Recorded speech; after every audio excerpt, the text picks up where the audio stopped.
Hey guys, Youngblood with you to go ahead and cover the Q&A post on the Nautilus mine-laying borderline capital ship-sized Corvette. If you remember when I did the Should You Buy video, I said that this was a ship that I had more questions about than basically any other that I had covered to this point. And we do get some of those answered in this Q&A, so let's run through this and then we'll kind of talk a little bit at the end about how I feel about the ship overall. So the question was brought up, how long is the lifespan of the mines? And the general answer was, once deployed, the components are going to start to degrade, though the environment's going to have an impact on how quickly that ends up happening. So I would assume that since these are going to be mostly space-based, which we'll cover in a few minutes, we're talking about different things like maybe there's caustic clouds floating around, or maybe if you're in an asteroid field, it's more likely to sustain damage or something like that. The use of the mine is also going to have an impact too, like frequent firing from the Sentry mine, or potentially the amount of chasing a proximity mine is doing. But overall, they say that the life should be in days, not in hours. Now, what days those are is yet to be seen. You know, are those player days? Are those in-game days? Does the game speeding up have an impact on that? So if it's 24 hours, is it really like 8 hours? We just don't really know. And I also wonder if it is real life days, you know, there's going to be plenty of players that don't play every day. So if you lay your mines, are you basically laying them, logging off, and then coming back and they're all gone? Is there anything you can do to kind of help upkeep those? For example, can you have your org go out and tend to them and not actually be attacked? So we'll have to kind of see on some of that. What happens to the mines if the parent ship is destroyed? Well, the lifespan is not impacted by the status of the ship. So once you lay the mine, it's basically going to be there for whatever day total they give it there. So if your ship is destroyed, the mines are going to persist. Now, those mines will remember the player that laid them. So if you pull another Nautilus from an insurance claim and the insurance claim isn't enough time to be able to go back and actually get it, you could go pick those back up if you wanted to, or just tend to them and repair them and do whatever you got to do. Speaking of that, are the drone bays universal? Can I use the refuel or rearm drones that, from the Vulcan in the Nautilus, or could I use the Nemo drones in the Vulcan? And they say that the drones can be used across ships, so it kind of indicates that maybe we're talking about a universal size or something relatively similar. However, the Vulcan drones aren't going to be able to do a whole lot for you since you can't grab the needed items to do repairs or rearming since you don't have that station inside the ship. And the Nemo drones aren't going to be able to store mines on the Vulcan because the cargo area is not big enough, so you'd be a little bit limited, but you would still be able to disable them. Now, they went on to say that about the Carrack and the Vulcan. I'd like to think that the Carrack has a big enough bay to be able to actually steal the mines. We'll need to see what that gameplay looks like. That being said, even just being able to disable them is a nice perk. I also wonder about the Vulcan drones, if they would still be able to go out and do like cutting and things, and you're still able to control that from the drone bay in the Nautilus, but we'll just have to see. One of my big questions was, why is the ship so big and only carrying 24 mines? That's a relatively small amount compared to the scope of space. Basically, you have 24 mines and space is freaking huge. So why is that the case? And they say that each mine has a decent range, so you don't really need a huge number of them. They also go on to say that you don't want to have to drop a ton of them to be effective, because then you're going to have to manage this huge fleet of mines, and you almost have this mini game where you're having to upkeep a ton of mines and nothing else really gets done in the game. I think the real answer is their second part here, where they say there's also some technical implications for having too many objects in space. So even when we start talking about OCS, I think there's probably still some hazards of having, a boatload of these mines that are laying around, which end up being 4x4x4 meters. They say, will the mines talk back to the Nautilus with info such as where they've moved to? Well, that answer is once you drop them, the mines kind of go into this like read-only status, meaning that you can see some limited information about them, like their status with degradation and wear, but they don't specifically mention location. Now, if you're going to upkeep your mines and you need to be able to do things to them to keep them going, I would think you have to know where they're actually located.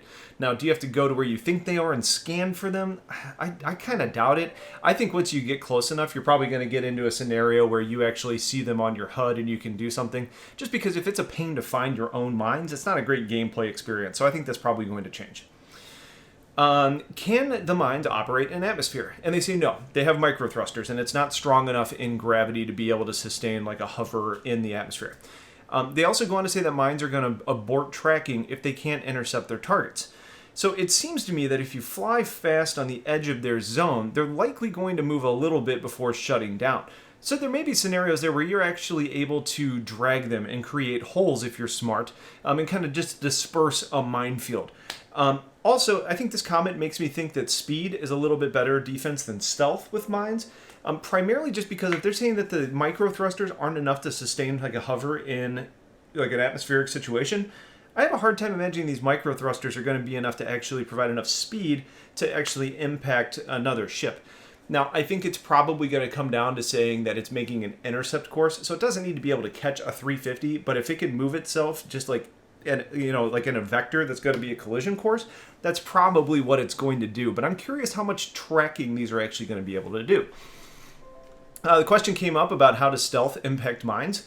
And they say that mines detecting ships is going to work like all of the radar, with it being signature based. So a stealth ship is naturally going to be harder to detect and hit. That being said, all ships have a signature, so if you get close enough, it is going to impact your ship.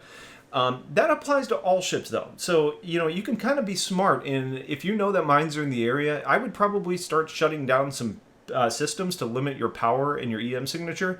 Lower your heat signature if you can, because you can't really do anything about your cross-section, but if you lower the non-necessary systems, you're going to be less likely to be attacked by a mine. Can you detect mines by scanning? And they say yes, all ships can do this, as mines have signatures too, though they are going to be smaller than ships, so that means they're going to be harder to detect. If you think about messing around with like the ballistas on the ground, they have smaller signatures as well, so it is harder to detect them. Same thing with like, a good example maybe like a buggy on the ground. You can technically target a buggy, but it ends up being very difficult, and you don't necessarily pick them up as soon as you would as a ship. They also say that ships with improved scanners will find them sooner or further out. So think about ships like the Terrapin or the Tracker, something like a Carrack, for example. Most of the kind of discovery type ships, I think you'll have a pretty good opportunity to find these before they're really a big threat, but you also have to be paying attention. Are you able to store more mines in the cargo area? And they say, no, it's for cargo only. It's not actually big enough for mines. Again, the mines are 4x4x4, so it's a pretty decent size. If you think about, stacking up several of those, it would take up a lot of space pretty fast. Now, this is one that I thought was interesting, where they say, is targeting set as friend or foe? What happens if a teammate lays a minefield? Well, you can set a friend or foe setting on mines using the faction or hostility system. So if a teammate's in the same faction or has the same hostility level, it's not going to target them. You can also just deploy mines as, hot to be released with no protection, so anybody that gets close is going to be engaged. To me, that feels really limited. If I'm a criminal, I may want to target other criminals as well, but if they're going to be, if I'm red and they're red, it may not go after them. So that's not a great decision there. So you may want to just leave them as hot. But there's probably going to be some criminals that don't want to jack up their crime rating any further, so they may not want to go after lawful players. So if you leave it as hot, you're probably going to be targeting them too. If I'm lawful, I may not want to impact other friendlies, but I may want to target other organizations strategically. So are we saying that faction is going to be like the... I think it needs to get to a point to where it allows you to do like organization type settings and those. You can't make mines too smart, because then all of a sudden they're not going to be used very effectively, and there's not really any ramifications for putting them down. So I just want to see this fleshed out a little bit, because I think their answer was a little bit short-sighted, but I don't think that's necessarily a reflection of their plans. Speaking of plans, they say, are more mine types going to be coming into the game? They say yes, but they're not ready to talk about them yet. Ones that I'm expecting to see are EMP or data stealing ones, kind of like the trickster type of ones. I think to facilitate things like piracy and disabling ships, as opposed to just full-on destruction. What is the detection range on these mines? And they say that it's hard to really quote a stat for this, because again, it depends on the signatures of the ships. The mines are also using standard ship components, so it seems that you can potentially update those for better performance, maybe at the sacrifice of being seen sooner with increasing signatures.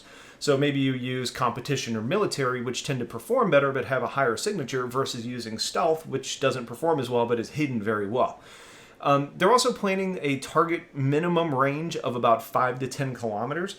That feels very long. If you think about the Sentry Mine with size 2 weapons don't generally reach that distance. So it may target somebody from that range, but it's not going to fire yet.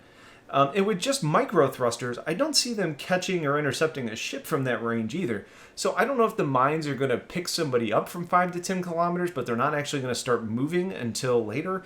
Players also have a lot of choices as far as how they fly in a 5 to 10 kilometer range. So it would be hard for a mine to necessarily set up an intercept course and be effective from that range. So it'll be a little bit interesting to see how that all ends up playing out.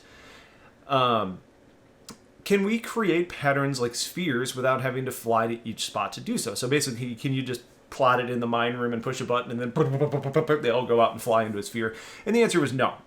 Mine operators can tell where a mine is going to end up by pointing the tube and by determining the speed of the ship. But they're not going to release and then kind of assume a standard pattern. They need to be able to work together between the mine operator and the cockpit to be able to deploy them in an intelligent way. And the slower the Nautilus is actually going is going to give you more precise placements. In the criminality world, they say, is laying a mine a crime? And basically, it kind of depends. If you take a job from the UEE or the advocacy, no. They're basically the law, and they're saying they want you to do it. If you drop a bunch of mines without permission in a UEE system, yeah, it's probably a crime. Now, is it a crime unless somebody actually gets exploded? I don't know. There's a lot of gray areas in there that they're kind of discussing, which I assume is based on monitoring. Will people be able to see who laid the mines, thus you have crime reporting? Is it just the fact that the game system will know? So if somebody does get destroyed, even in an unmonitored area, do you get, notification of that? Do you get a crime stat? I assume it follows everything else. If it's unmonitored space and you kill somebody, it's not reported. I'm also curious if somebody will find out, be able to scan a mine and figure out who dropped them. So if, you have a personal stash that's surrounded by mines, you may be able to have a personal vendetta up against whoever's trying to set you up. So I think there's some questions there. But in general, I think it's about being smart where you lay your mine. So if somebody does explode, it's not your fault, quote unquote. Can you remotely hack mines? And they say, yes, that's basically what the Nemo does. But there is a limited range. Is that because the Nemo has a low signature? Does it get in nice and close? It has a low signature so it can do it, so the mines don't actually attack it.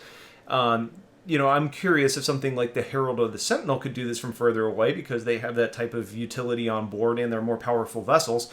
But either way, one thing that I see as really interesting as possible as far as like big business is in hacking mines and stealing components that are ship-sized for resale. Whether that be using the Carrack or, even just using, a Vulcan and just sending out Nemos, you disable it, then you just drag it into like a Caterpillar using the tracker, using the tractor, for example. You might be able to rip out those ship components that are on there and maybe sell things like power plants, coolers, radar, like that type of thing. And if somebody's dropping 24 of these in a limited area, that may be a pretty big profit. Again, like always, we had some stats confusion between the brochure and the stats page.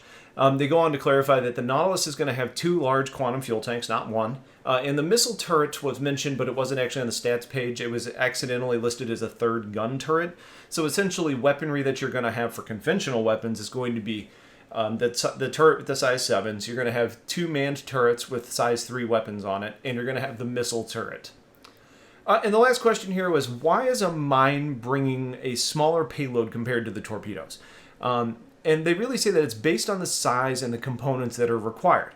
I think some are coming back and saying that these are harder to deploy, so they shouldn't equal the same, or they should equal the same power as a torpedo. But in my mind, I think that they actually have staying power and don't require you to stay engaged in a fight like a torpedo does. So they're probably okay to be less powerful, especially knowing that you may have 24 of them in the area. A size 5 is still really powerful and a lot of times enough to kill a ship in one hit. So I don't have an issue with that, but they do go on to say that they will reevaluate this if they need to. So at the end of the day, that's the Nautilus. I still don't know how I feel about this ship. I mean, I still like the design. I like the big turret on the front, even though I think it's unnecessary.